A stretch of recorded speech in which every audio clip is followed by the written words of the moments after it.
नयागांव स्थित CCI factory की संपत्ति के हस्तांतरण पर तहसीलदार मायूरी जोक ने रोक लगा दी है। यह निर्णय श्रम न्यायालय मंदसौर द्वारा 55 प्रकरणों में फैक्ट्री से 17,55,59,450 रुपए की वसूली के आदेश के बाद लिया गया। सीसीआई के कार्यकारी प्रभारी अधिकारी जैन व्यास ने श्रम न्यायालय के फैसले के खिलाफ उच्च न्यायालय इंदौर में अपील की थी और कार्रवाई स्थगित करने की मांग की थी। हालांकि इस बीच फैक्ट्री प्रबंधक ने प्लांट, मशीनरी और रेलवे ट्रैक की बिक्री के लिए टेंडर जारी कर दिया था। तहसीलदार मायूरी जोक ने सीसीआई प्रबंधक के दोहरे रवैये पर कड़ा रुख अपनाया। उन्होंने कहा कि एक तरफा तो सीसीआई उच्च न्यायालय में वसूली की कार्रवाई रोक के लिए अपील कर रही है, वहीं दूसरी तरफ फैक्ट्री की संपत्ति बेचने की कोशिश कर रही है। न्यायालय ने इस पर तुरंत रोक लगाते हुए फैक्ट्री प्रबंधक को निर्देश दिया कि वह 90 श्रमिकों का बकाया वेतन श्रम न्यायालय या तहसीलदार न्यायालय में जमा करवाए, तभी संपत्ति का हस्तांतरण किया जा सकेगा। कांग्रेस जिला अध्यक्ष अनिल चोरसा, कांग्रेस नेता तरुण बहेती, कार्यकारी यूनियन अध्यक्ष शैलेंद्र सिंह ठाकुर, इन सभी ने इस निर्णय का स्वागत किया है। उन्होंने कहा कि मजदूरों और कर्मचारियों के वाजिब हक की लड़ाई श्रम न्यायालय मंदसौर और उच्च न्यायालय नई दिल्ली में लंबित है।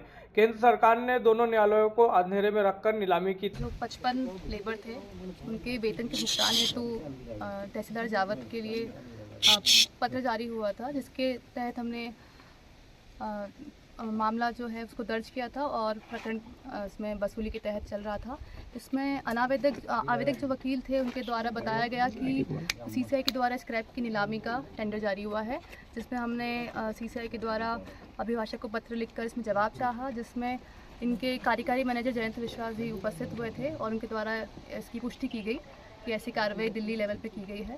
और उस संबंध में कल एक ऑर्डर शीट में इस कार्रवाई को रोककर पहले इसमें वेतन जो बकाया है उसको देने के लिए निर्देश दिया गया है। कितने कर्मचारियों का वेतन बाकी है और कितने अमाउंट है बाकी? इसमें कुल अभी जो हमारे पास कार्रवाई चल रही है उसमें 55 लेबर का वेतन इसमें रुका हुआ है और लगभग 17,51,00,000 का इसमें। आज किस प्रकार में हम यहाँ पहुँचे हैं, क्या कार्रवाई की गई आज यहाँ? इसमें कल हमने जो ऑर्डर शीट इसमें लिखी थी उसमें जयंत विश्वास जी को हमने अभिभाषक के थ्रू नोटिस इसमें दिया था और उनको आज उपस्थित होने के लिए बताया था कि यहाँ पे उनकी सुपर्दगी में ये यहाँ पे देना है ये प्लांट। क्योंकि वो आज यहाँ उपस्थित नहीं है इसलिए सुपर्दगी की कार्रवाई हो नहीं पाई है, तो इसमें हम अब अग्रिम कार्रवाई करके उनको सूचना पत्र जारी करेंगे। किस प्रकार की अग्रिम कार्रवाई रहेगी और अगर वो फिर भी उपस्थित नहीं होते तो क्या होगा? नहीं, इसमें आगे आपको सूचित कर दिया जाएगा। अभी तो आज हम उनको सूचना पत्र जारी करेंगे और कंपनी की जो ऑफिशियल मेल आईडी है उस पर मेल करेंगे। क्या कोई आपराधिक मुकदमा दर्ज होगा? क्योंकि एक तरफ इन्होंने न्यायालय में प्रकरण था, दूसरी तरफ इन्होंने नीलामी निकाल दी थी, इसको लेकर कुछ नहीं, इसमें ये राजस्व न्यायालय का मैटर है, इसमें आपराधिक कोई मैटर अभी तक तो नहीं है। देखिए, 8 फरवरी को सीमेंट कॉरपोरेशन ऑफ इंडिया का जो मैनेजमेंट है दिल्ली में बैठा है, उन्होंने इस फैक्ट्री की नीलामी प्रक्रिया स्टार्ट की थी जो 5 मार्च को पूर्ण हुई और उसमें उन्होंने इस पूरी प्रक्रिया को ऑनलाइन किया था, जो कि हमारे हिसाब से, हमारे संज्ञान से किसी भी स्थिति में पारदर्शी तरीका नहीं है। किसी भी सार्वजनिक क्षेत्र की इकाई को या उसके सामान को अगर बेचना है तो उसके लिए पारदर्शी तरीका ये होता है कि स्थानीय अखबारों में इस आशय का टेंडर नोटिस छपवाया जाए। इस फैक्ट्री के आगे बड़े बड़े अक्षरों में बोर्ड लगाया जाए कि यहाँ पे फैक्ट्री की नीलामी की जा रही है, इसके सामान की नीलामी की जा रही है, जो है क्या कहते हैं नहीं की गई। हम लोगों का जो वर्कर्स का केस जावत तहसीलदार न्यायालय में चल रहा था, उसमें हम लोगों ने सारे दस्तावेज पेश किए और तहसीलदार ने इस बात को माना और एक बहुत ही न्यायपूर्ण कार्रवाई करते हुए इस फैक्ट्री की नीलामी की प्रक्रिया पे रोक लगा दी है। और उन्होंने ये कहा है कि जो वर्कर्स जिनका मामला यहाँ चल रहा है, श्रम न्यायालय द्वारा ये कहा गया था कि इस फैक्ट्री के प्रबंधन अगर उनका बकाया वेतन नहीं देते हैं तो इस फैक्ट्री की संपत्ति को कुर्की किया जाए और कुर्की करके जो है वर्कर्स का जो है वेतन दिलाया जाए। इस मामले में कल ऐतिहासिक निर्णय आया है और उन्होंने इस पूरी प्रक्रिया पे, नीलामी प्रक्रिया पे रोक लगा दी है और मैनेजमेंट को निर्देश दिया है कि 18 करोड़ रुपया पहले उनके खातों में जमा कराया जाए और जमा कराने के बाद उनको दिया जाए, उसके बाद ही इस संपत्ति का हस्तांतरण किया जाए। इस मामले में अगली कार्रवाई करते हुए आज 22 तारीख को तहसीलदार पूरे अमले के साथ यहाँ पर इस संपत्ति को कुर्क करने के लिए आई थी, लेकिन प्रबंधन के अधिकारी श्री जयंत विश्वास यहाँ पर उपस्थित नहीं थे, जबकि उनको पूर्व सूचना दी गई थी। तहसीलदार महोदय ने सभी मीडिया को आश्वस्त भी किया है और हम लोगों को भी आश्वस्त किया है कि हम उनको लिखित में एक बार और सूचना देंगे और नहीं होता है तो आगामी एक तरफा कार्रवाई की जाएगी। सर माना जाए कितने मजदूर यहाँ पर कार्यरत थे और कितनों की यहाँ पर बाकी होंगे? देखिए, ये इस हमारे क्षेत्र का बहुत बड़ा दुर्भाग्य है और ये कहा जाए कि जनप्रतिनिधियों की उदासीनता है कि 3000 लोग यहाँ पर काम करते थे, कच्चे पक्के अस्थायी स्थायी, और इससे 10,000 लोगों को अपरोक्ष रूप से रोजगार मिला हुआ था। ये नया गांव का जो चौराहा है, गुलजार रहता था, या एक एक घंटे जो है जाम लग जाता था जब सीमेंट के ट्राले यहाँ से निकलते थे। लेकिन आज आप देख रहे हैं कि 1980 में स्थापित ये प्लांट, जिसके पास एशिया का सबसे शानदार लाइमस्टोन है, इसके मुकाबले लाइमस्टोन एशिया में किसी खदान में नहीं है। इसके पास पानी की प्रचुर मात्रा है, इसके पास रेलवे स्टेशन नज़दीक है, केवल 2 किलोमीटर दूरी पर रेलवे स्टेशन है। ऐसी तमाम चीज़ें होने के बावजूद ये प्लांट केवल 9 करोड़ 50 लाख रुपए का बिजली का बिल न भर पाने के कारण बंद है 1996-97 से। हम फैक्ट्री के मजदूर और तमाम लोग जो यहाँ की आम जनता है वो लगातार प्रयासरत है कि इस प्लांट को चालू किया जाए। हमारा अगला चरण यही है जो हम इतने सालों से कह रहे हैं कि इस प्लांट को चालू किया जाए, क्योंकि यहाँ के किसानों ने जो ज़मीन दी थी वो सरकार को दी थी, सरकारी फैक्ट्री चलाने के लिए दी थी, न कि किसी निजी उद्योगपति को बेचने के लिए। तो हम ये यहाँ के किसान जो है सब लोग, इन्होंने अपनी ज़मीन दी है, यहाँ पे फैक्ट्री में काम भी किया है, तो हम सरकार से मांग करेंगे अगर आप प्राइवेट लोगों को दे रहे हो तो वो ज़मीन हमको वापस की जाए, हम लोग उस पर खेती करेंगे। और किसी भी स्थिति में इस कारखाने को सरकारी क्षेत्र में चालू किया जाए। प्रधानमंत्री जी, मुख्यमंत्री जी और तमाम लोग निवेश की बात करते हैं, ग्लोबल इन्वेस्टमेंट मीट करते हैं, और यहाँ जब इतना बड़ा कारखाना जो 43 और 53 ग्रेड की सीमेंट बनाता था, जिससे बांध बनते थे, जिनसे रेलवे की स्लीपर बनती थी, वो कारखाना आज बंद पड़ा है। इससे बड़ी शर्म की कोई बात नहीं है। इस कारखाने को अविलंब चालू किया जाए। क्या नाम है? मेरा नाम शैलेंद्र सिंह ठाकुर, मैं प्रदेश कार्यकारी अध्यक्ष हूँ centre of Indian trade union C2 का। जब्ती पर रोक लगा दी गई, क्या कुछ कहेंगे?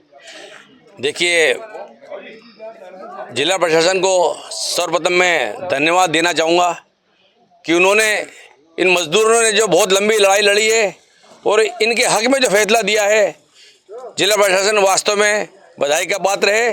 और मैं कहता हूँ जल्द से जल्द इनको ये पैसा मिलना चाहिए। एक एक मजदूर का 31,92,000 रुपये बकाया चल रहा है और 70 मजदूर इस केस को जीता, 70 मजदूरों ने। और आज जब कुर्की का जो आदेश पारित हुआ, माननीय तहसीलदार महोदय ने, जावद ने जो दिया है, आज वो जब्ती करने आए थे, पर यहाँ के जो प्रशासनिक अधिकारी मिस्टर विश्वास वो यहाँ से भाग गया, जबकि उसको यहाँ पर होना चाहिए था। और प्रशासन का अगला स्टेप क्या होगा, आज हम वहाँ जा रहे हैं जावद, और जाके तहसीलदार से बात करेंगे उनका अगला स्टेप क्या होगा। जो निर्णय जिला प्रशासन ने जावद न्यायालय ने दिया है वो स्वागत योग्य निर्णय है और मजदूरों के हित की बहुत बड़ी एक जीत हुई है। और कांग्रेस इसकी लड़ाई लगातार लड़ रही थी और कांग्रेस के इस मजदूरों के जो हित की लड़ाई वो हमेशा लड़ती रहेगी। कब से लड़ाई लड़ते आ रहे हैं मजदूरों के साथ, आप क्या कहेंगे? देखिए, सबसे मुख्य बात जो मैं आपको कहना चाह रहा हूँ यही है कि मजदूरों की लड़ाई तो लड़ी रहते हैं। एक एक मजदूर के 32 लाख रुपए बाकी हैं, सबकी फाइल हमारे पास है, हम इनके साथ बराबर लड़ाई लड़ रहे हैं। एक बड़ी बात जो कह रहे कांग्रेस के जो मामला हमने उठाया था वो सत्य साबित हुआ कि इस फैक्ट्री CCI फैक्ट्री की नीलामी गुपचुप तरीके से की जा रही थी। जब जो न्यायालय में मामला चल रहा था, जावद में अलग चल रहा था, दिल्ली हाईकोर्ट में अलग मामला चल रहा है, उन दोनों न्यायालय को अंधेरे में रख के इसकी नीलामी कर दी गई। और आज जावद न्यायालय के फैसले ने स्पष्ट कर दिया कि ये नीलामी चुपचाप की जा रही थी। अगर नीलामी खुले में होती तो ऐसा फैसला जावद न्यायालय कभी नहीं देता। आज ये स्पष्ट हुआ कि एक व्यक्तिगत किसी उद्योग को लाभ पहुंचाने के लिए, गुजरात के उद्योगपति को लाभ पहुंचाने के लिए इसकी CCI के डिसमेंटल करने का आदेश दिए गए, जबकि CCI आज भी चालू होने की स्थिति में है। पहले यहाँ कितने मजदूर काम करते थे और कितनों की तनख्वाह बाकी है? देखिए, हजारों मजदूर, 3-4 हज़ार मजदूर यहाँ काम करते थे, कई परिवार यहाँ से पलते थे। आज CCI फैक्ट्री के अचानक बंद हो जाने से कई मजदूरों को पलायन हो गया। और लेकिन आज जो मजदूर यहाँ पुराने लोडर हैं, मजदूर हैं, कर्मचारी हैं, वो लोग कहाँ जाएंगे? आज उनके इसलिए उनकी केस चल रहा था, उन्होंने कोर्ट में दावा लगाया, कई परिवार भी यहाँ पे रहते थे वो आज छिन्न भिन्न हो गए। हमारी मूल लड़ाई यही है कि CCI फैक्ट्री के मजदूरों को पैसा दिया जाए और पहले मरतबा CCI फैक्ट्री को चालू किया जाए। और दुख के साथ कहना पड़ रहा है कि नीमच जिले के सांसद और विधायकों को इतना बड़ा इशू नीमच जिले में हुआ, भारतीय उपक्रम बिक रहा है, उसके बावजूद भी उन्होंने कोई बयान जारी नहीं किया, चुप्पी साधे रखे। मजदूरों के पैसे 25 करोड़ से अधिक बाकी है, इस पर भी वो नहीं बोले। ये बहुत बड़ा दुखद है कि ऐसे सांसद और विधायक हमारे नीमच में आए जो मजदूरों का हक वो खा रहे हैं, उनको नहीं दिला रहे हैं। सामान पे रोक लगाई वो तो तहसीलदार का मतलब आदेश के हिसाब से है। हमने पेमेंट की मांग करी थी और तहसीलदार कलेक्टर साहब के पास आवेदन आया था कोर्ट का और उन्होंने तहसीलदार साहब को दे दिया और उन्होंने यही बोला भाई कि इनका भुगतान कराओ। अब ये भुगतान नहीं करेंगे तो कुर्की तो बनाएंगे ही बनाएंगे। आप कब से यहाँ काम कर रहे हो? कब से? मैं 1980 से कर रहा हूँ CCI में। और ये जो लड़ाई लड़ रहा है आप कब से लड़ते हैं? ये 86 से लगा के 2008 क्या 2025 हो गया, जो करीब 39 साल के लगभग हो गया मेरे को लड़ते लड़ते। कितने मजदूर परेशान थे, कितने की सैलरी रुकी हुई? मजदूर 135 आदमी है, किस तरीके जिसमें 89 आदमी का फाइनल हुआ है और बाकी का आदमी चल रहा है। क्या नाम आपका? शुभाराम धागा।